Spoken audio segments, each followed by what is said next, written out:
How do I turn my iPhone into night mode?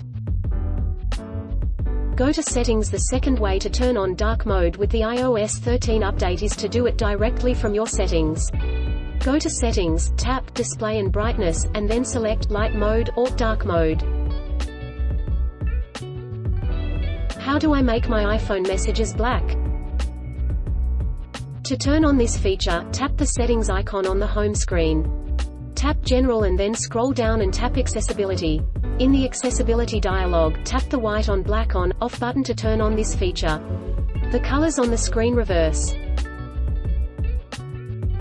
Don't forget to subscribe and hit the bell notification for more of these videos.